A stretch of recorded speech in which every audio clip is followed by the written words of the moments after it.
CBSE previous year questions class 10 maths coordinate geometry class number 2 हम लोग देखते हैं। The coordinates of the centre of a circle are 2a, a minus 7.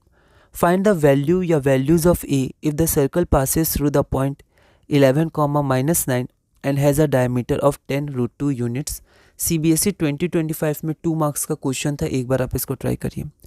तो यहाँ पर हम लोग देखेंगे तो हमारे पास coordinates of the centre of a circle, मतलब हमारे पास एक सर्कल है, उसका सेंटर है, उसका कोऑर्डिनेट हमें दिया हुआ है और हमें क्या दिया हुआ है कि फाइंड द वैल्यूज ऑफ ए। तो हम लोग यहाँ देखते हैं, हमारे पास सेंटर दिया है 2a और a-7। तो यहाँ पर ये हो गया 2a और a-7। तो हमें वैल्यू ऑफ a निकालना है, ये जो a है कोऑर्डिनेट्स में।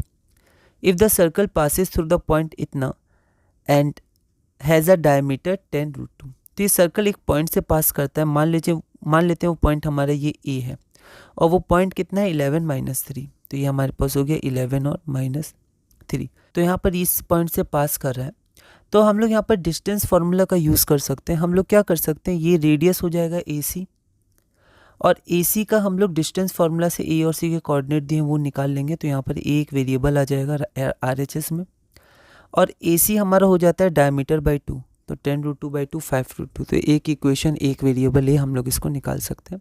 तो ये कुछ इस तरह के क्वेश्चन हैं, 2025 में ही आए, तो हम लोग को ध्यान रखना है। तो गिवन में हम लोग लिख सकते हैं let the coordinates of the centre. Centre की थोड़ा स्पेलिंग हम लोग ध्यान रखेंगे। ओ मान लेते हैं हमारे पास सेंटर है, आप सी भी मान सकते हैं। 2a और a-7, थोड़ा हम लोग इसको अच्छे से डायग्राम ड्रॉ करेंगे। अब डायमीटर हमारे पास इतना है तो रेडियस हो जाएगा उसका आधा 5√2 और मान लेते हैं पॉइंट P से वो पास कर रहा है जो हमारा 11, -9 है। यहाँ पर सेंटर 2a, a-7 है, तो हमारा रेडियस कितना हो जाएगा 5√2। तो बस अब हम लोग OP की वैल्यू निकाल लेंगे डिस्टेंस फार्मूला से और वैल्यूज पुट कर देंगे ना। OP बराबर डिस्टेंस फार्मूला, आप यहाँ लिख दीजिएगा डिस्टेंस फार्मूला, है ना, डिस्टेंस फार्मूला, और सेक्शन फार्मूला भी आएगा, वो सब भी हम लिखना नहीं भूलेंगे, 2 मार्क्स का है। तो यहाँ पर OP रख दिया, बाकी बस अब तो हमारा कैलकुलेशन ही है फ्रॉम 1 और OP रेडियस है, बस आप कैलकुलेट करिएगा। थोड़ा यहाँ पर सिली मिस्टेक्स होती हैं, इनको आप ध्यान रखिएगा। क्वाड्रेटिक बन जाएगा, इसको आप सॉल्व करिएगा। तो यहाँ पर a की वैल्यू 5 आ सकती है या 3 आ सकती है। तो क्वेश्चन में वैल्यू और ब्रैकेट में ऐसा मतलब वैल्यूज़ भी आ सकती हैं, तो हमारे a की वैल्यू 3 या 5 आ जाएगी। तो यहाँ तक आपको हाफ मार्क्स मिल जाएंगे, यहाँ तक हाफ, यहाँ तक हाफ और यहाँ तक हाफ। तो 2 मार्क्स का क्वेश्चन था। अगला क्वेश्चन हम लोग देखते हैं। The end points of a diameter of a circle are 2, 4 and -3, -1. The length of its radius is 2025 1 mark का क्वेश्चन है, एक बार आप इसको ट्राई करिए। तो यहाँ पर end points of diameter, तो मान लेते हैं हमारे पे एक सर्कल है, मान लेते हैं AB डायमीटर, इन दोनों के कोऑर्डिनेट्स हमें दिए हुए हैं। तो डिस्टेंस निकल जाएगा, तो डायमीटर निकल जाएगा, उसका आधा रेडियस हो जाएगा। तो अब हम लोग आगे बढ़ते हैं। यहाँ देखिए AB डायमीटर है, ठीक है, 1 मार्क का था, मैंने डायरेक्ट लिखा है। रिप्रेजेंटेशन इंपॉर्टेंट है, उसको आप ज़रूर लिखिएगा, है ना। और अगर आपको पूरा क्वेश्चन नहीं भी बन रहा है तो कम से कम स्टेप मार्किंग से आप रिप्रेजेंटेशन, फार्मूला और थोड़ा बहुत आगे प्रोसीड कर सकते हैं। AB डायमीटर है, तो AB की वैल्यू हम लोग डिस्टेंस फार्मूला से निकाल लेंगे। 1 मार्क का क्वेश्चन था, आप यहाँ लिख भी सकते हैं डिस्टेंस फार्मूला। तो 5√2 आ गया। अब डिस्टेंस फार्मूला हमारे पास 5√, मतलब डिस्टेंस फार्मूला से AB 5√2 आ गया, मतलब डायमीटर 5√2 आ गया। और पूछा क्या था, रेडियस। तो रेडियस हमारे पास कितना हो जाएगा, इसका आधा, तो 5√2/2, जो हमारा ऑप्शन नंबर A है। यूनिट्स आप लिख दीजिएगा, ऑप्शन में भी है। अगला क्वेश्चन है question number 9। The coordinates of the end points of a diameter of a circle are 5, -2 and 5, 2. The length of the radius. Similar question है, दूसरे सेट का क्वेश्चन था, CBSE 2025 1 मार्क, एक बार आप इसको ट्राई करिए।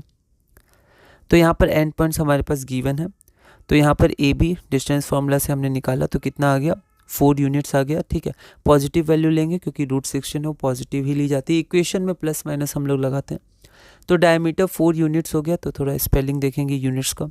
रेडियस हो जाएगा diameter by 2, that is 4/2 units, that is 2 units.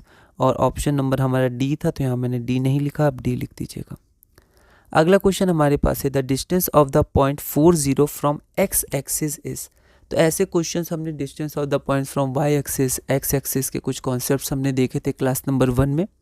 CBSE 2025 में भी ये क्वेश्चन आया था, ऐसा question, distance of the point from the x axis. तो यहाँ पर distance of the point from X axis क्या होता है, वाई कोऑर्डिनेट, या जिसको ऑर्डिनेट भी कहते हैं, तो ज़ीरो हो गया। और आप ऐसे भी सोच सकते हैं ये जो हमारा पॉइंट है वो एक्स एक्सिस पर ही लाई कर रहा है, ठीक है, 4 0। और जो डिस्टेंस होती है वो परपेंडिकुलर डिस्टेंस होती है फ्रॉम द एक्सिस, तो परपेंडिकुलर डिस्टेंस इसकी तो 0 है, ऐसे तो कोई डिस्टेंस आएगी नहीं क्योंकि उसी पर लाई कर रहा है। और ऐसे भी हमें पता है कि जो हमारी डिस्टेंस होती है एक्स एक्सिस से वो वाई कोऑर्डिनेट होती है, यहाँ वाई कोऑर्डिनेट 0 है तो डिस्टेंस हमारा 0 हो जाएगा। तो let the given point be P 4 0, Y coordinate हो गया हमारा 0 units. The distance of the point P X Y from X axis is the magnitude of the Y coordinate, तो the distance of P 4 0 from X axis is 0 units, that is option number C. तो इसी के साथ हमारी class number 2 पूरी होती है। Class number 3 में हम लोग इसी तरह क्वेश्चन 11 से कंटिन्यू करेंगे और धीरे धीरे आगे बढ़ेंगे।